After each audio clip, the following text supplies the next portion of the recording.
Hey guys, how's it going? Hope you had a fantastic day, great week so far. Hey, wanted to come on here tonight, and this is kind of a cautionary tale actually. So the title, imagine if you could get the absolute cheapest price from your vendors, is a little bit of a trick. Okay, I'm going to be real honest with you, but don't stop watching because this is important. A recent experience from one of my clients. Again, these are kind of things we talk about in my online course, and you can go check that out at MrBizProgram.com, MrBizProgram.com. We talk about how to improve your cash flow, how to increase revenue, how to control your expenses without hurting your business, which a lot of people, when they end up cutting expense, they end up hurting their business, which obviously you don't want. How to create a budget without having to be a financial guru. And a budget, I'm telling you right now, is a game changer. And pricing, we cover pricing, which is extremely important. You could actually do less work and make more money if you get your pricing right. And by getting your pricing right, I don't mean just raising your prices. That's not what I mean at all. So anyway, if you're interested in that, go out, check out MrBizProgram.com. So today, we're talking about vendors and getting the best price from them. So how many of you, when you're pricing with vendors, you get the bids in, let's say you bid on, you've got 5 vendors that bid on something. How many of you take the cheapest bid?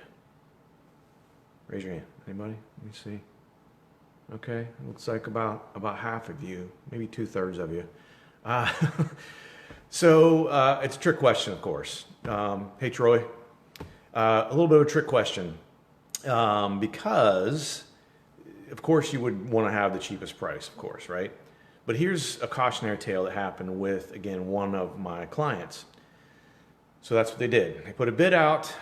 They went with and they're a small manufacturing company, and they put a bid out and they took the cheapest price on a raw material that they used to create their widgets. And so what happened was, that was good, right? So they're going to save with that about $14,000 a year on the price.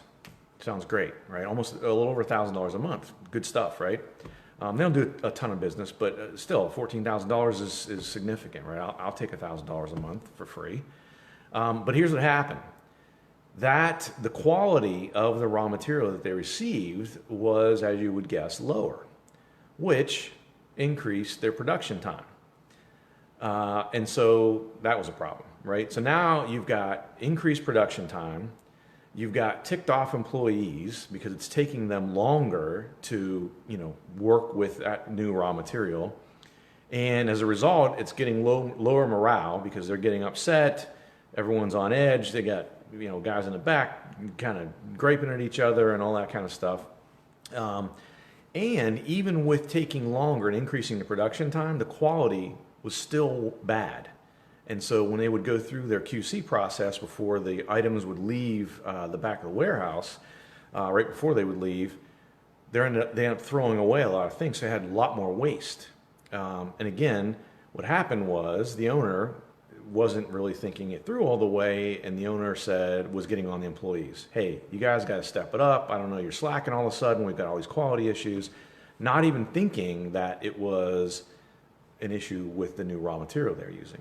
So he's got a cheaper price. He's going to save $14,000 a year on that, but increased production time, lower quality, lower morale, ticked off employees, and then as a result of this, lower customer satisfaction because even the things that were making it through the QC process weren't quite up to par of what their past quality had been in most cases.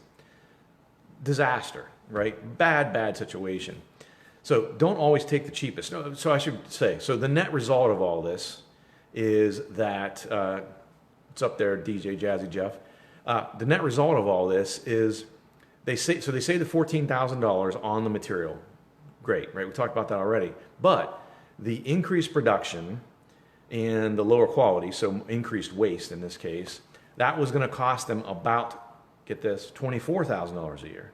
So this new cheap raw material that's going to save them money is actually going to net cost them $10,000 a year. Obviously, we abandoned that. However, it was a problem because he had tried to get even a cheaper price and he ordered a huge volume of this new raw material. So we had to go back to the vendor, see if we could improve it. Is there something they could come and do? I mean, it was a whole mess. But it was a bad situation. And what he ended up doing was we ended up throwing away a bunch of that raw material. So we paid for it, had to throw it away. It was, it's not a hazardous material, but it was a material that needed to be, you couldn't just throw in the trash. So he had to actually pay someone to come and pick it up and to throw it away, to dispose of it. And then he had to buy new raw material to replace what he had thrown away. It ended up being a terrible, costly situation. So, net result is make sure that if you're going to do something like that and you're going to switch a raw material, especially if it's something that could have a severe impact on the quality of what you produce, whatever it may be, run some tests on it first, right? Sometimes it is too good to be true. And you want to make sure you don't end up in a situation like this. So this all in ended up, I mean, he only ran with this in production for about a month, and then we shut it down. And so it cost him in that month about $2,000 on a little over $1,000 on a net basis. But then he had to pay to dispose it. Then he had to throw it away. He had to pay for the extra. So it ended up costing him a few $1,000s in the end just for 1 month of doing this. So if you're going to change raw materials like that or anything like that in your business, make sure you get a sample and run some tests to ensure that it's not going to cause production issues. Have your guys, your girls run through the production cycle with it, make sure they can still use it, make sure it doesn't increase production times. This situation, just as an example, was the material that they used, that they were forming what they made, it came out a lot runnier. So it wasn't as firm. So it was more difficult to get into their molds, and it took longer to not dry up. What am I looking for?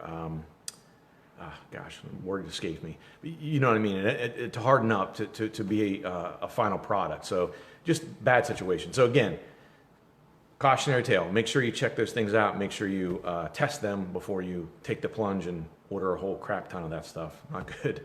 So again, these are kind of things we cover in my online course. Go out and check out MrBizProgram.com if you're interested. And again, as always, guys, leave me some feedback. If there's a topic you'd like me to cover that's maybe a challenge for you or whatever, if you don't want me to, I won't mention your name. But I'm always looking for new topics. I want to put out some good, helpful information for folks, good content. So don't hesitate. We'll talk to you again soon. See you guys.